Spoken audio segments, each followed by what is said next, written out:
আসসালামু আলাইকুম গাইস।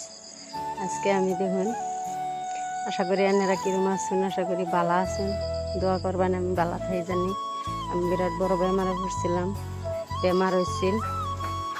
যে আমি লোকাল মুরগি, দেশি মুরগি বানায় নিচ্ছি, যে আমি ভালো করে ধুইতেছি। মুরগিটা দেখাইলাম না, মোবাইল আসছেন না, যে ভালো করে দুধটা ধোয়া দিচ্ছি, ভালো করে কসলায় ধুয়ে হেঁটে মোড়ায় দিতেছি। এই যে ওড়াই দিতেছি, ওরা নিয়ে গেছে ময় মশলাটা।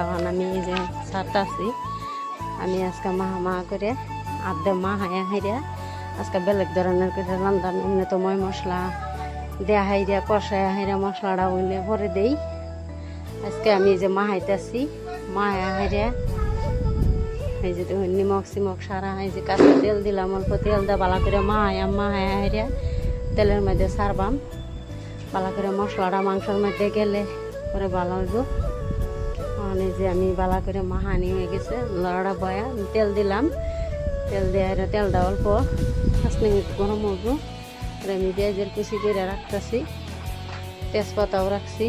এই যে তেজপাতা দিই ভালো করে ধুইলাম, দিয়ে যখন আমি পেস্টটি সাইডে দিলাম, পেস্টটি সারা হয়ে গেলে অল্প পেস্টটি হইলে, অল্প গালডি হইলে তেলটা আইলে আমি যে মাংসটা ওখান সাইডে দিলাম।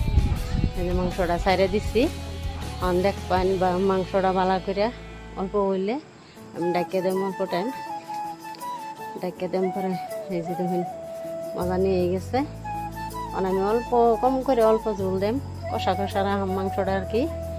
কষা কষা হয়ে গেলে পরে এই যে পোলাপান সারা বই রয়েছে খাইব, এই যে হয়ে গেছে। আমি বাইরে দিতেছি, পোলাপান সবই খাবার বয়ে গেছে। এই যে আমার পোলা, এটা আমার মেয়েও বয়ে রয়েছে, সবেরই আর কি খাইবার দেন। খাইতেছে, একটা রান লাগে, লেগ পিস লাগে, খাইতেছে।